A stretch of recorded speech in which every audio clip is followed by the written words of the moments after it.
And welcome back. Well, as we can see, it's certainly progressing. This is the area we've been working on, and we have a bit of a cover to fit just over this section. Now, I've been looking at the reference material for this, which is over on one of our reference sections here. Okay, so let's just pop over and have another look. Well, this is the air intake that we've just created, and this is that front cover.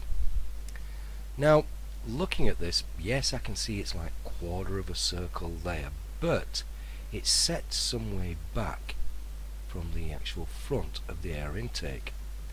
What's the dimensions of this? Well, quite frankly, I don't know.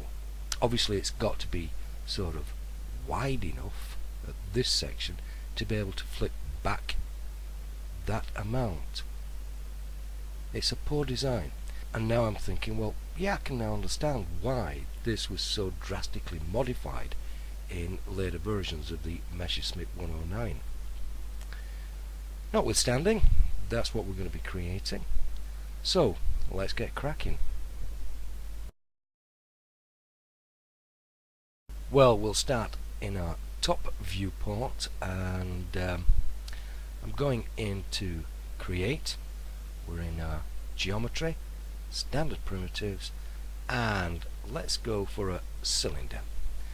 I'm going to pull off away from our model at the moment, put it back there, push back to give it some depth for the time being. Height segments, I'm going to bring that down to 1.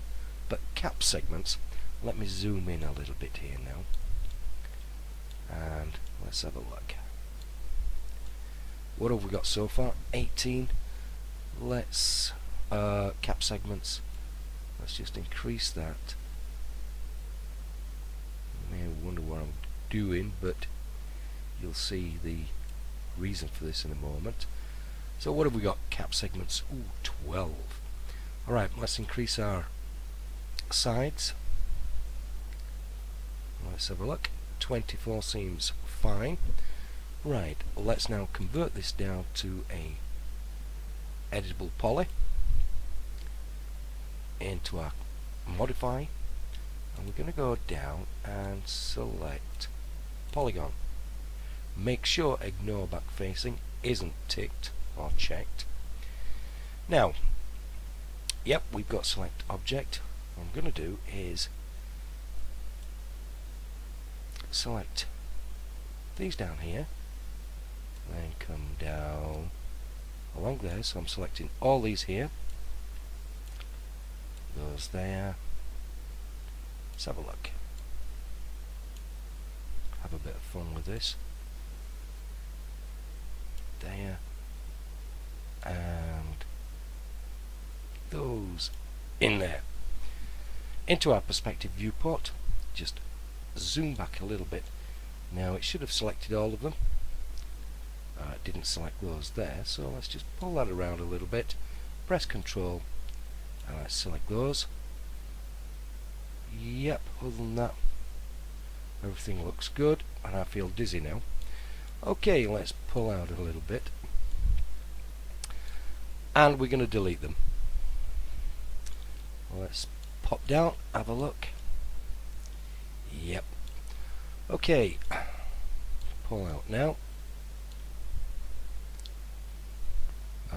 Tell you what, let's pop up to root, pop into our left viewport, pull out a little bit,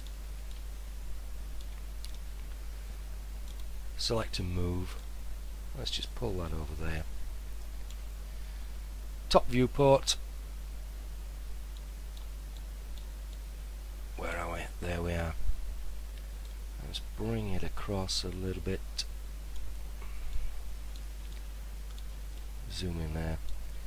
I think by now you've got the gist of why we created the circle or the cylinder and divided it the way we did. It gave us that central section there, which we could use as a pivot point, and we divided it up so that it would make sure that we had a 90-degree angle there, so everything else could be deleted. I don't know whether to keep this section here or actually delete that also. We'll keep it for the time being. Right, so let's go into perspective mode now and pull out, or we'll change that pink. I love that pink. Like I don't. Okay, press that. Let's zoom around. As we can see, it's absolutely massive, so we don't need it that big. So our scale tool, let's scale it down a little bit. W for our select and move tool. Helps if we grab the right one. There we go. Let's bring that up a little bit. Let's start getting this scaled down correctly, and it also needs to be at a slight angle as well. So R for our scale tool. Let's scale that in a little bit.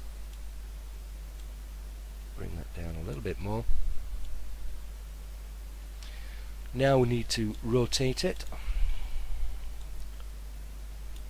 Let's take the angle snap off for a moment, because yeah, it's one of those where a little bit of finesse is required. R for our scale tool again. Let's bring that down, say about there. Quick zoom around. Actually, that's not too bad. Maybe scale in just a little bit.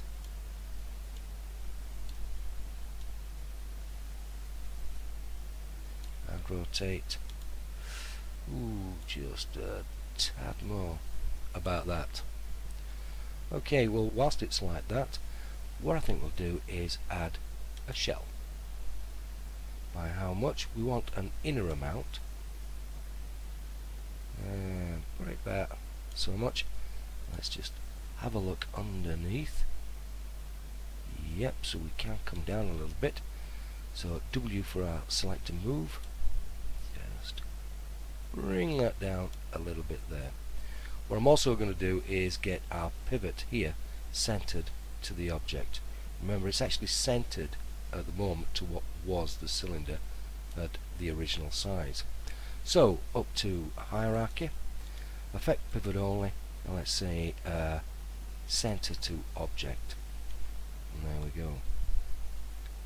Well, we could say that's more or less it. I don't know whether to have this animated or not, but what we will do is actually link it to the air intake here. We could of course go up to our link, which would be quicker at this moment. So link, let's grab it and link it to the air intake section there. Okie doke. Let's pull this back. Let's have a quick render and see how it's looking. Well, it's looking the part anyway. Well, I can never remember which it is, Sod's Law or Murphy's Law, the one which states or dictates that if it can happen, it will happen, and in my case, it did happen. We had a screen freeze. Notwithstanding, mindful of the time, I think we will bring this session to a close. In the next session, we'll create the radiator, which is directly underneath the fuselage along here. Okay, I'll catch you later.